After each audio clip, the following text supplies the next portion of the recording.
Amen. Good morning po sa ating lahat. Are we blessed today?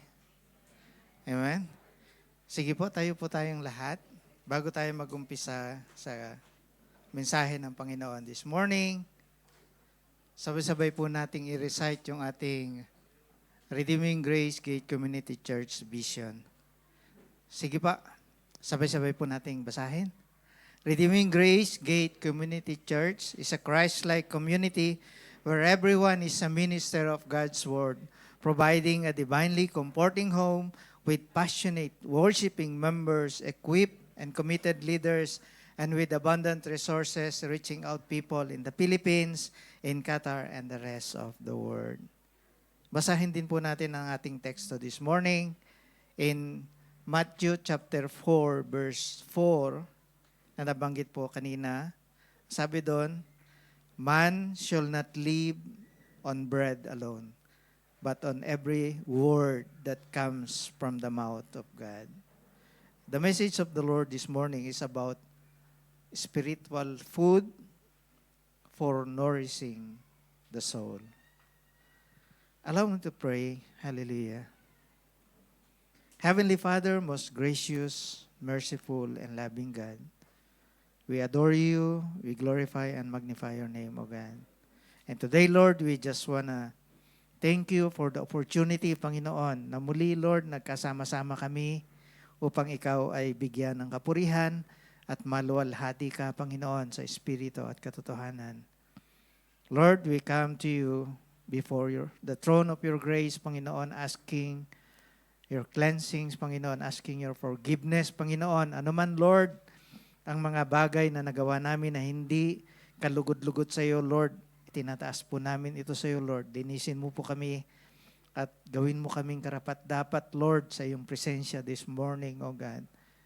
Na ang aming papuri at pagsamba ay makarating sa iyong banal na trono na isang mabangong aroma, Panginoon, O God.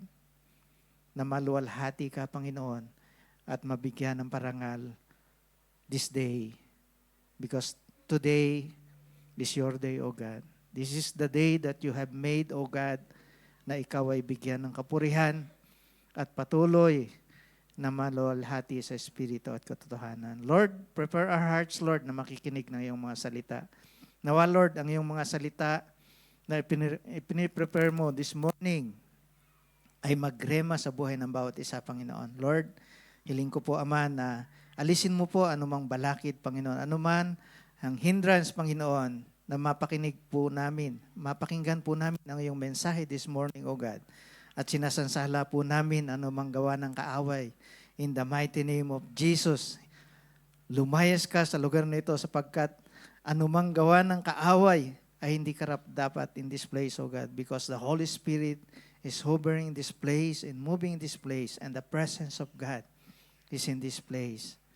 At sinasansala namin anumang abala na ginagawa ng kaaway in the name of Jesus, na we have this freedom to worship you in this place, O God.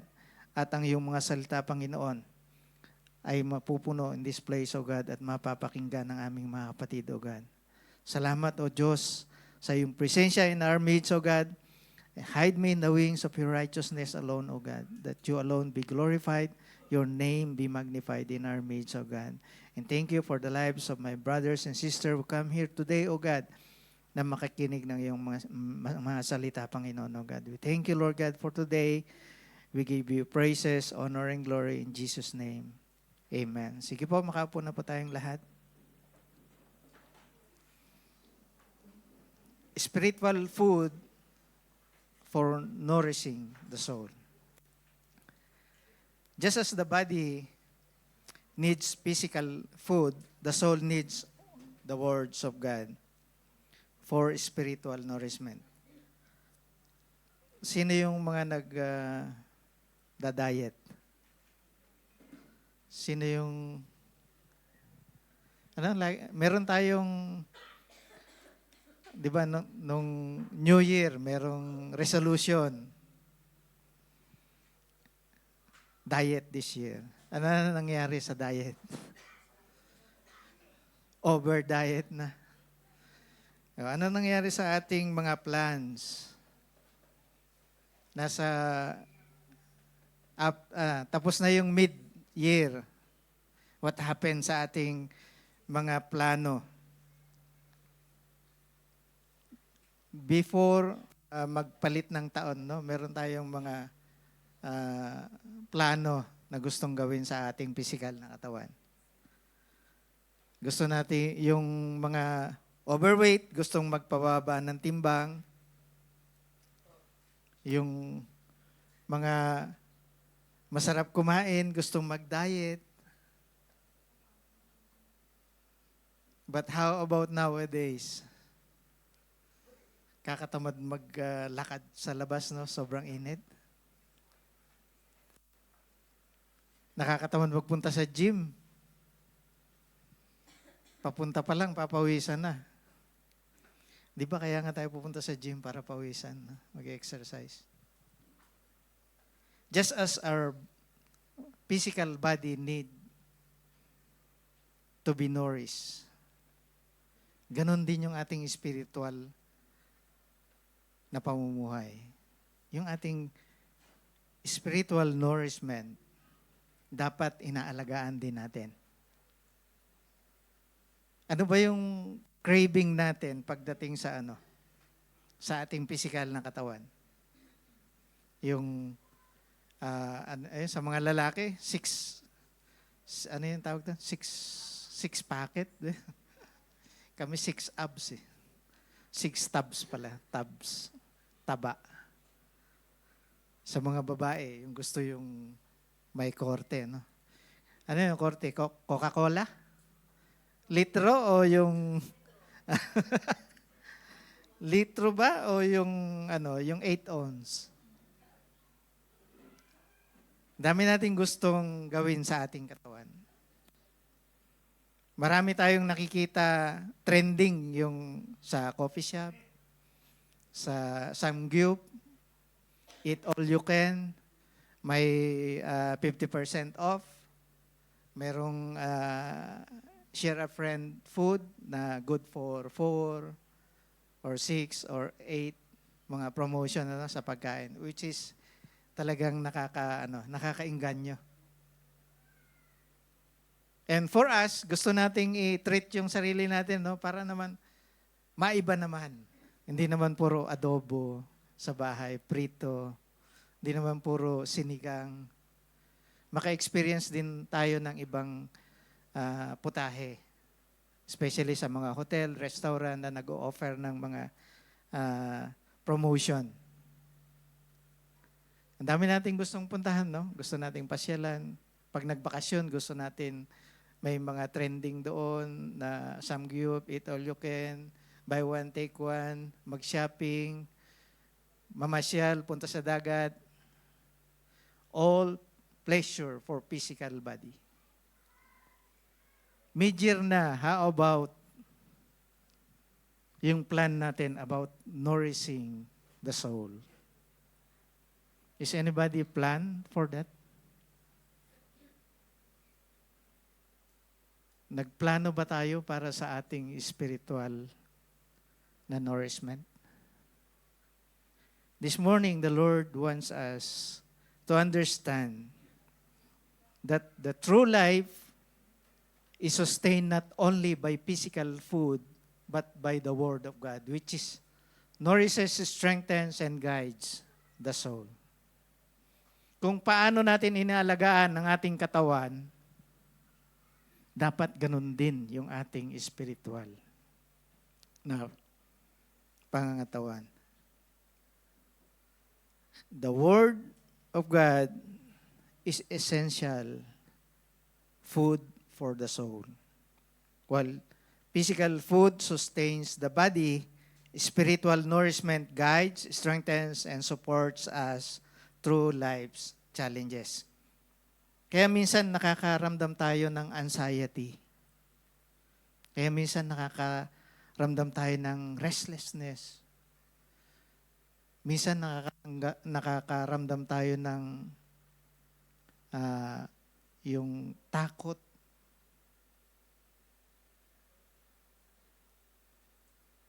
Doon yung katawan natin, kayang i-sustain kung anumang bigat Ano man yung ginagawa natin araw-araw.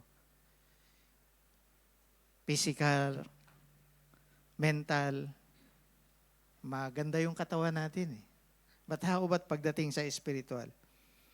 Spiritual food nourishes the soul by providing inner peace, understanding our purpose, and connection through prayer, meditation, scripture reading, and mindful living. Many cultures and religions observe pagdating sa food restriction. Alam natin na yung katulad ng Hinduism, di sila kumakain ng baka. Yung mga kapatid natin dyan sa Judaism and even yung mga di sila kumakain ng baboy. Samantalang tayo, craving natin, baboy. There's some restriction na ino-observe ng ibang religions.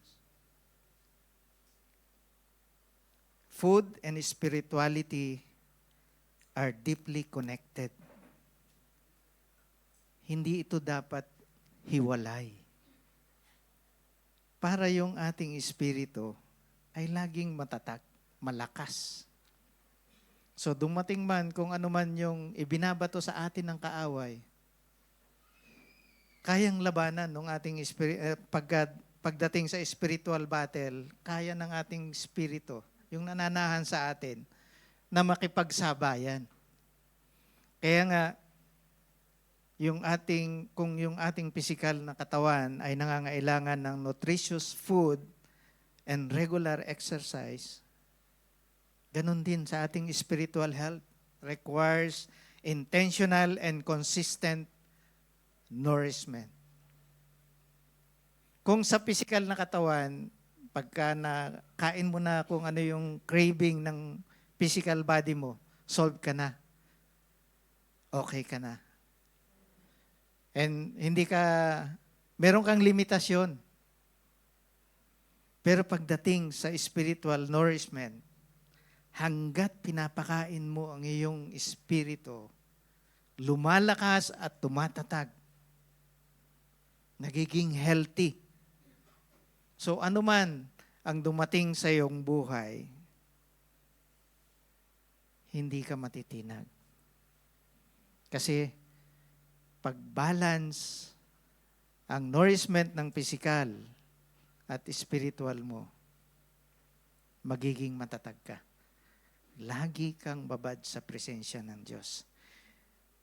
Sa ating spiritual nourishment, daily practices such as in the morning meditation, evening reflection, scripture reading, study, Bible study, prayer, mindful walks, or quiet moments can strengthen our inner life.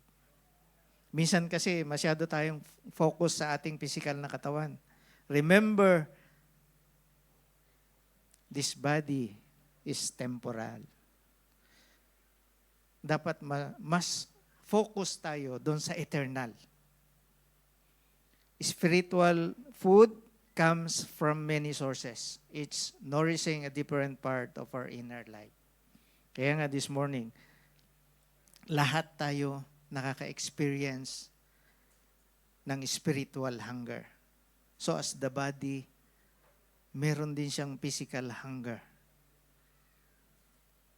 This morning, the Lord wants us to hear an encouragement to continue our Christian living, which is pleasing and acceptable to God. Huwag nating hayaan na yung ating espiritu ay manghina. Dapat yan ang lagi nating pinapalakas kasi yan yung pangmatagalan. Marami sa atin ngayon, at the age of 70, yung iba nga, hindi na umabot ng 50, 49. Wala na. Tayo, we have a chance to experience the greatness of God in our lives. Kung binigyan tayo ng 70, thank you, Lord. Pag lumagpas ng 70, bonus. Thank you, Lord. But remember, not only the physical body ang kailangan nating ingatan, but our spiritual life also.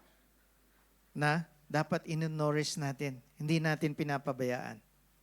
Unlike physical hunger, spiritual hunger can show itself. Ito nga yung sinasabi ko kanina. Kapag may spiritual hunger ka, mayroong restlessness, anxiety, or a sense that something important is missing despite outward success. Though, alam natin na yung spiritual nourishment, daily naman natin ginagawa. Pero, ang tanong, nutritious ba yung ibinibigay nating pagkain sa ating espiritu? Setting aside sacred time and space helps make spiritual nourishment a priority. Kaya, this morning, how can we feed our spirit for the nourishment of the soul? Here is the basic sources of our spiritual food, which is the foundation of our faith, the purpose and inner strength. So today, the message of the Lord is to feed your spirit. How to feed your spirit? Una, sabi doon, feed your spirit with the Word of God. In John 6:35, sabi ron, I am the bread of life. Whoever comes to me shall not hunger, and whoever believes in me shall never thirst. This verse highlights Him, the Lord Jesus Christ, as the spiritual sustenance for eternal life. Di ba, sabi nga sa Matthew 6:33, but seek ye first the kingdom of God and His righteousness, and all these things shall be added unto us. Lahat ng nourishment na ibibigay natin sa ating spiritual na pamumuhay, focus on the Lord Jesus Christ. Jesus as the ultimate source of spiritual nourishment. Alam natin why in this parable, the Lord Jesus told that He is the bread of life. On those days, sa panahon ng Panginoong Hesus, staple food ang tinapay, especially dito sa Middle East. Alam nating lahat na tinapay ang kanila mula almusal, tanghalian, hapunan. Katulad natin, ang staple food natin, bigas, rice, kanin. Kanin sa umaga, kanin sa merienda. Ang merienda natin, lugaw. Tapos tanghalian, kanin, hapunan. Almusal natin, meron pang yung kulay chocolate. Champurado.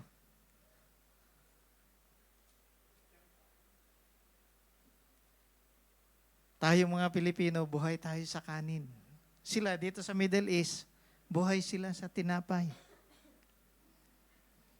And Jesus claimed to be the bread of life. Whoever comes to me shall not hunger. Not the physical bread,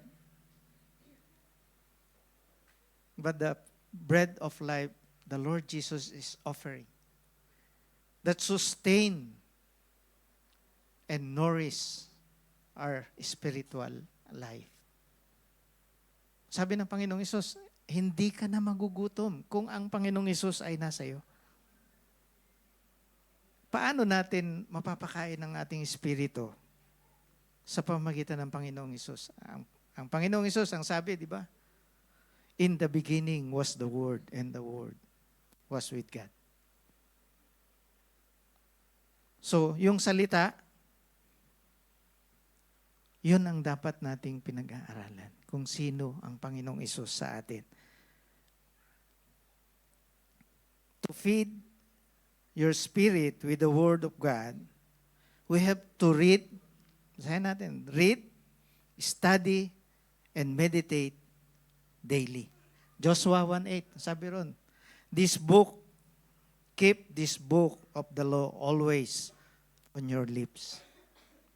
Meditate on it day and night so that you may be careful to do everything written in it.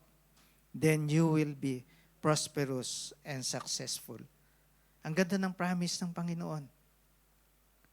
This is part of God's instruction to Joshua as he prepares to lead the Israelites into the promised land. Ganon din tayo. Each and every one of us, God is preparing to claim the promised land. Meron tayong mga promised land pag-uwi natin sa Pilipinas. I-claim natin. Pero paano natin makiklaim kung hindi natin gagawin ang ipinag-uutos sa atin ng Panginoon? Sabi doon, meditate on it day and night so that you may be careful to do everything written in it. Pag-aaralan natin kung paano natin makoconquer yon.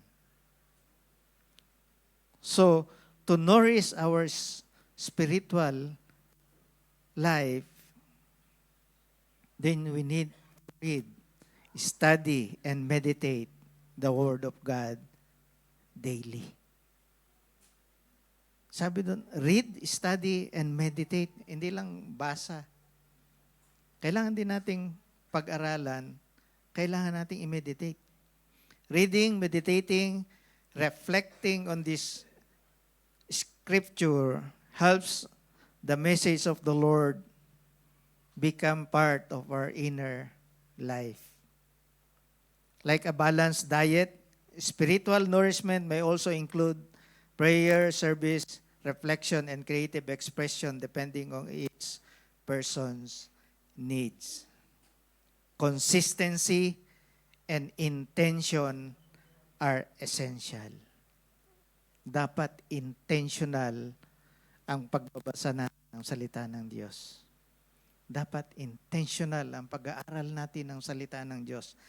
Dapat intentional yung reflection sa salita ng Diyos. Hindi yung kung may oras ka lang. Gawin nating intentional for nourishing our soul. Remember, the Word is spirit food.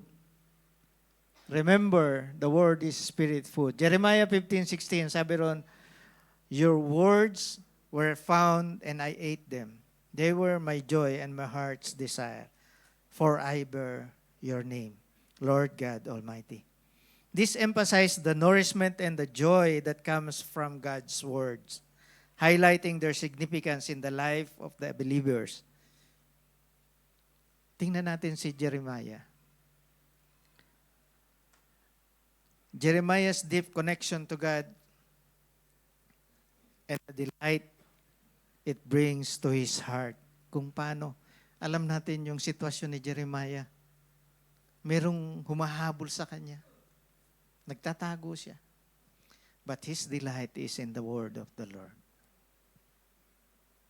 At kapag nakababad tayo sa salita ng Diyos, ano man yung ibato sa atin ng kaaway, meron tayong pang-atake. Katulad ng mensahe last Tuesday about the full armor of God. Hindi naman natin susuot yung full armor of God kung hindi tayo nagbababad sa salita ng Diyos. Paano nating malalaman kung ano yung isusuot natin? Paano natin malalaman kung anong salita ng Diyos ang kailangan natin para ipanlaban sa pagbato ng kaaway?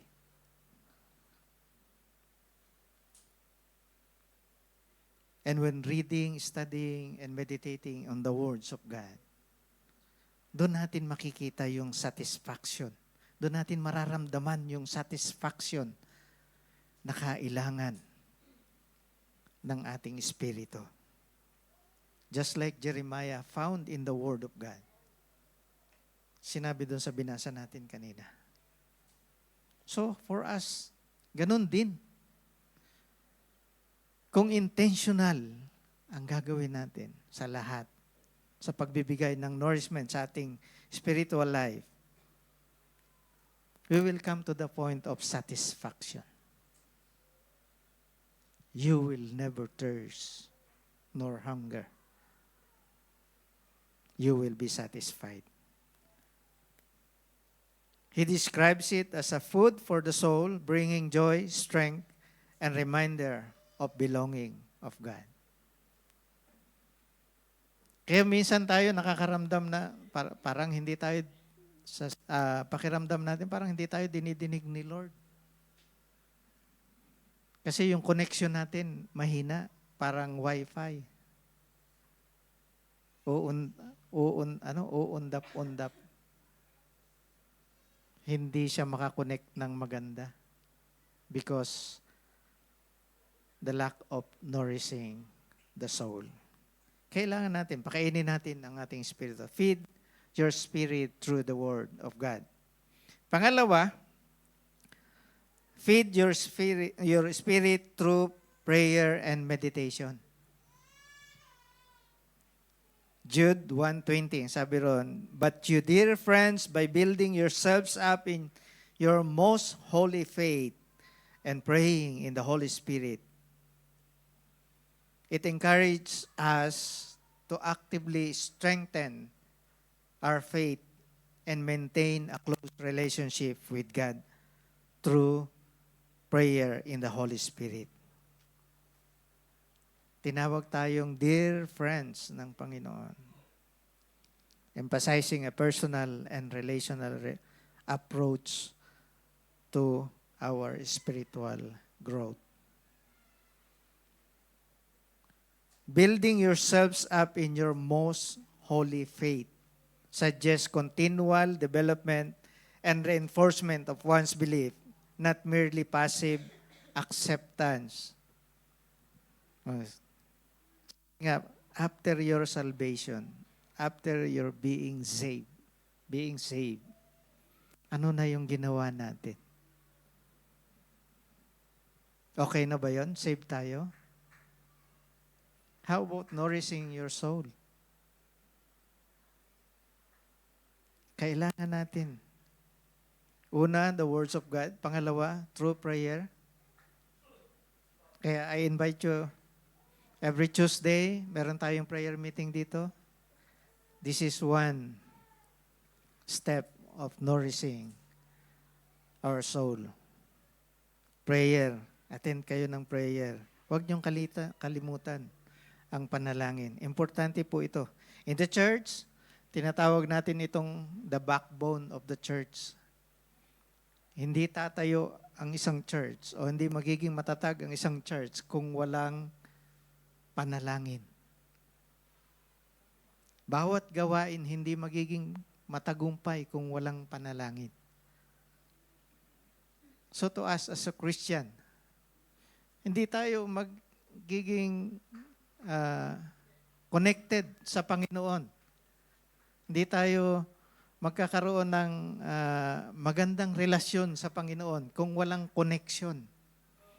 Ito yung direct line natin sa Panginoon. Tatawag tayo through prayer. Sabi doon, pray in the Spirit. Ephesians 6:18. And pray in the Spirit on all occasion with all kinds of prayers and requests. With this in mind, be alert and always keep on praying for all the Lord's people. Pray in the Spirit. Paano ka mananalangin kung mahina ang iyong espiritu? Yung spiritual na buhay mo. Yun yung direktang nakikipag-usap sa Panginoon. Kung mahina siya, gusto mong manalangin, mahina ang iyong espiritu, antok, tulog ang mangyayari. Paano na yung connection natin? It emphasizes continual spirit-led prayer, being vigilant, intercession for all believers. It appears in Paul's teaching. Nabanggit ko kanina yung mensahe last Tuesday, the full armor of God. Concluding his exhortation to stand firm through spiritual readiness and persistent prayer. Kaya importante yung salita ng Diyos at yung connection natin through prayer. Alam nyo, kapag ikaw ay nananalangin,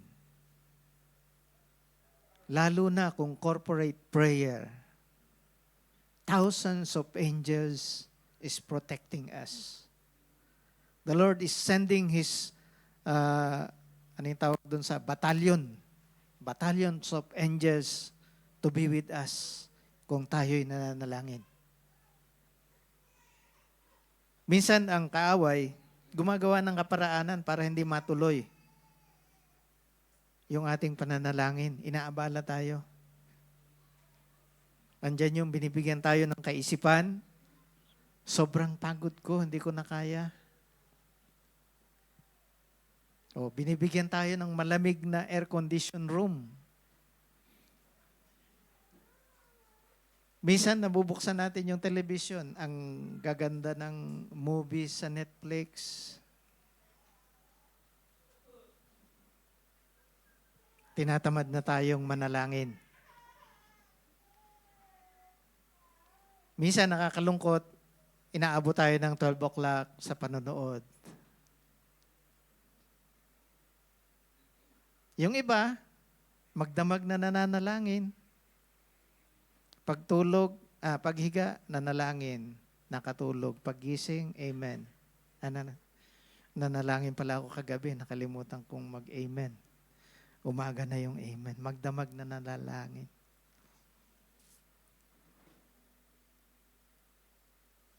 Kung binubusog natin yung ating pisikal na katawan sa panunood ng mga magagandang palabas, busugin din natin ang ating espiritu through prayer. Because prayer builds our inner mind. 1 Thessalonians chapter 5 verse 16 to 18. Rejoice always, pray continually. Give thanks in all circumstances, for this is good, God's will for you in Christ Jesus. Pray continually.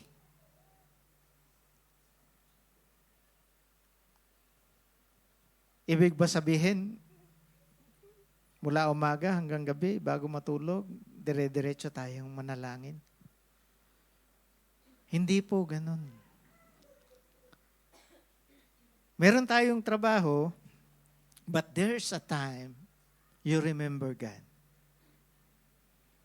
Even a little prayer. It is a continual of our intentional prayer. Hindi ibig sabihin na wala ka nang gagawin kundi manalangin. Kundi every time meron kang free time, every time you remember God, even during the time na nagtatrabaho ka, say a little prayer so that our prayer is continued. Hindi napuputol. Dapat intentional din yung ating mga panalangin. Rejoicing always, giving thanks in all circumstances, and living in faith, love, and hope. It is understood to mean maintaining a constant attitude of prayer and dependence on God throughout the daily life. Not necessarily being in formal prayer at all times. As I said a while ago, if you remember, if you have free time, continued in prayer. Yan ang gusto ng Panginoon sa atin, na lagi tayong connected. So that yung inner life natin, nourish the soul. Nagbibigay ng nourishment sa ating spiritual na buhay. It reflects the lifestyle where prayer is continual, natural part of living in Christ. Tingnan niyo ang Panginoong Hesus, kapag kapag hindi siya walang service, lumalayo siya sa karamihan. Nananalangin siya sa Ama. Tayo, ang dami nating free time. Kahit sinasabi nating busy tayo sa trabaho, meron tayong free time. Tumatayo nga tayo para magtimpla ng kape. Tumatayo tayo para mag-CR. And that's an opportunity. Pag tumayo ka sa upuan mo, remember the Lord your God, our God. Say a little prayer. Kaya tayo binibigyan ng mga ganong pagkakataon para lalo tayong mapalapit sa Diyos. Para yung communication natin hindi napuputol. And we continually making our relationship to the Lord intimate. Tingnan nyo, pagka continuous ang yung communication, yung conversation. Di ba ang ganda ng relasyon?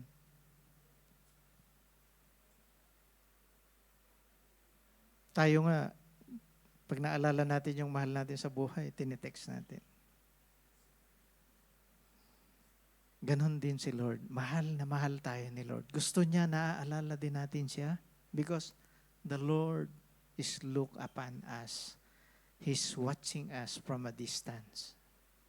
Nakapokus siya sa atin dahil mahal niya tayo. Amen? Amen. At yung pangatlo, sabi doon, feed your spirit through community and worship and fellowship. John 4:24, sabi doon, God is a spirit and his worshiper must worship in the spirit and in truth. Human connection is an important form of spiritual nourishment. Pagkatapos nating i-develop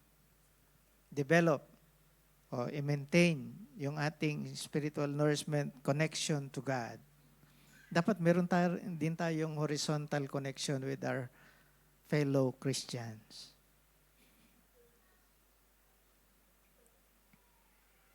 God is a spirit and his worshiper must worship in the spirit and in truth. Kung tayong lahat malusog ang spiritual, we are always worshiping God in his spirit. We need connection to our spiritual communities para tayong lahat ay lumakas. Though meron tayong mga partner, yung asawa natin, partner natin yan. But we need the community to raise a family. You cannot do it alone. Remember yung nagkaroon ng dedication? Naririnig natin yan. Kay Pastor Arnel, tsaka kay Pastor Emel. We need a community to raise a child. Hindi naman sila lalaking sa pamilya lang. It needs the community. Saan mo sila dadalhin? Ganon din tayo. Our spiritual growth can be nourished also by our spiritual community. Importante yung fellowship.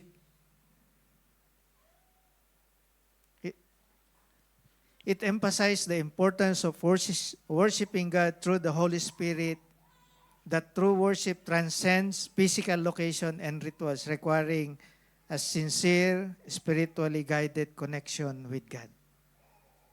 Dapat yung spiritual worship natin, tama rin. Kasama ng spiritual community. Because God is a spirit, God's nature is immaterial, invisible, and not limited by physical forms or location. But worshiping God requires engaging with Him on a spiritual, personal level rather than merely performing external rituals. Yung ginagawa natin, corporate worship, it uplifts everyone's spirit.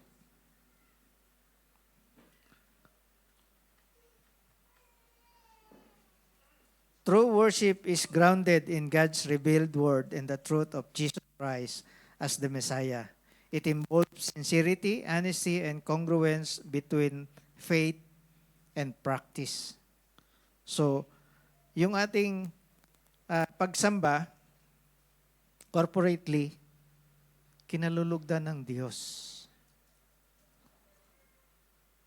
Ang sabi ng Bible, di ba? Psalm 22:3, "Yet you are enthroned as the Holy One. You are the one Israel praises." Sa other version, "You inhabit the praises of your people." The Lord inhabit the praises of His people. Di ba sabi ng Bible, where 2 or 3 gathered in my name, I am in them. Yung presensya ng Diyos nasa atin kapag tayo ay sama-sama. Kaya nga, sabi ng Hebrews 10:25, "Not giving up meeting together as some are in the habit of doing, but encouraging one another, and all the more as you see the day approaching." The importance of regular fellowship and mutual encouragement among believers. Dito sa community, fellowship of the believers, pwede tayong humingi ng advice. Pwede tayo, kung nahihirapan tayo sa setup ng pamumuhay natin, we can ask brothers and sisters, the pastors, elders, deacons, who can give godly wisdom sa atin, mag-share ng godly wisdom sa bawat isa. Especially mga experience. O, yung mga lolo at lola natin dyan, yung mga batang, young married couple, huwag kayong mahiya. Because this is the family of God. We belong to it. Sama-sama tayo. Dapat sama-sama rin tayo lumalago spiritual.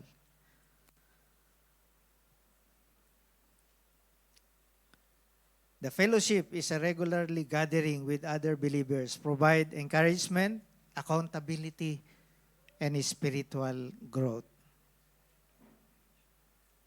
Kaya nga, each and everyone's member is actively supporting one another, helps believers remain steadfast in faith, especially during trials. Kung meron tayong pinagdadaanan, huwag tayong mahiyang i-share. Kapag na-share natin yan, we release the burden. Ibinigay na natin doon sa pinagsabihan natin. Hindi na tayo yung burden. Kaya huwag kayong mahiya. Kung may problema kayo, huwag lang utang. Pero may mga financial counsel. Meron tayong mga kapatid. So, huwag kayong mahiya. Huwag lang personal na utang. Marami din kaming utang. But glory to God, God will provide. Ano man yung burden natin, share natin. Kasi tayo, isang pamilya, sharing tayo sa lahat, even sa burden ng bawat isa. Amen ba doon? We will grow together spiritually. So, the mutual encouragement increases as believers live in expectation, lalo na in-expect natin that the coming of the Lord is near. The day is approaching.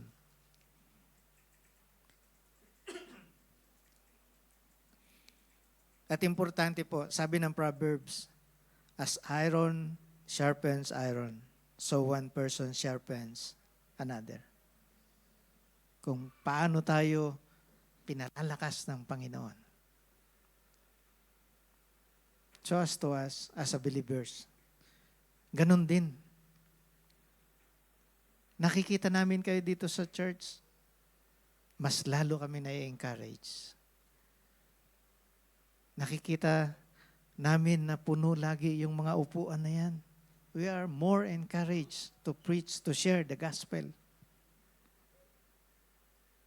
And even yung mga tumatayo dito, we are encouraged. Sana ganun din kayo. Pag nakikita nyo ang kapatid na dumadalo every Friday and Tuesday, ma-encourage din kayo na dumalo din sa ganung pagtitipon. Friday after Friday, it gives us encouragement to continue in faith. So yung accountability natin, yung mutual growth natin, sama-sama tayo as a family of God. So in our conclusion, amen, sabi that, spiritual food is essential for emotional, mental, and spiritual growth. By seeking nourishment through scripture, prayer, meditation, community, and mindful living, individuals can cultivate peace, purpose, and lasting fulfillment. Food is necessary for physical life. Without proper nourishment, the body becomes weak and cannot function well. In the same way, the spiritual life needs regular nourishment so believers do not grow weary but remain strong in their relationship with God. Food can support spiritual well-being when it's chosen and consumed with awareness. Natural, wholesome food such as fruits, vegetable, whole grains, and base meals can promote energy, balance, and focus sa ating spiritual na pamumuhay. Kailangan natin ang salita ng Diyos, the Word of God. Kailangan natin ng panalangin. Kailangan natin ng fellowship. Dito tayo lalago. Hindi tayo lalagong mag-isa. Hindi tayo lalagong mag-isa. Kailangan natin ng taga-dilig.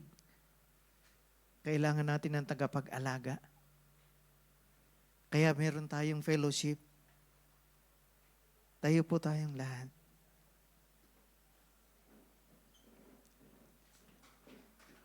Jesus emphasized this when he responded to the temptation by saying, "Man does not live by bread alone, but by every word that comes from the mouth of God."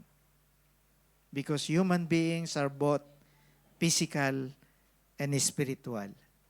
God's word is vital to the soul as food is to the body. Scriptures gives life, wisdom, and strength.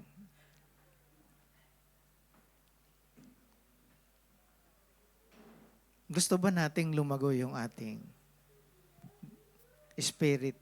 spiritual life? Or okay na kayo sa ganyan?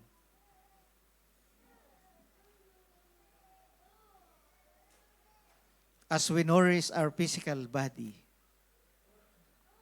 today as we heard the message of the Lord, let us nourish also our spiritual life. This nourishment for the soul.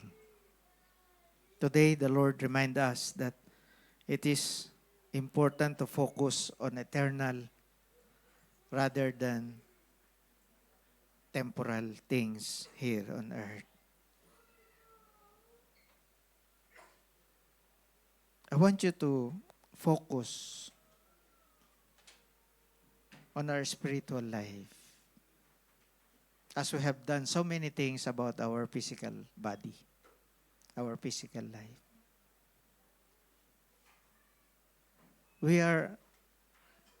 We achieve more, no? Andun na tayo sa level ng success in our physical body. The Lord is asking each and every one of us na palaguin naman natin ang ating espiritu. Alam niyo, binigyan tayo ng espiritu ng Diyos para kapag ang katawang lupang ito ay tapos na yung role dito sa sanlibutan, yung pinahiram sa ating espiritu, magre-report sa Panginoon. Gusto ba natin na babalik siya ron mahina? This life we have now, this spiritual food is for the nourishment of our soul. Let us pray. Hallelujah. Heavenly Father, most gracious, merciful, and loving God, we glorify and magnify your name, O God, in our midst, O God. Thank you for your words, Panginoon, that I uttered this morning, Panginoon. May it nourish our spiritual life, Panginoon. So that in everything we do, we give glory to your holy name alone, O God. We thank you for this morning, O God. Thank you for your words. Gamitin mo ito, Panginoon, as a nourishment of our spirit, Panginoon. Napalakasin po namin ang aming spirito upang magpatuloy, Panginoon, ang connection po namin sa iyo. This spiritual food for the nourishment of our soul. Thank you, Lord God, for today. We give you glory, honor, and praises. In Jesus' name we pray. Amen.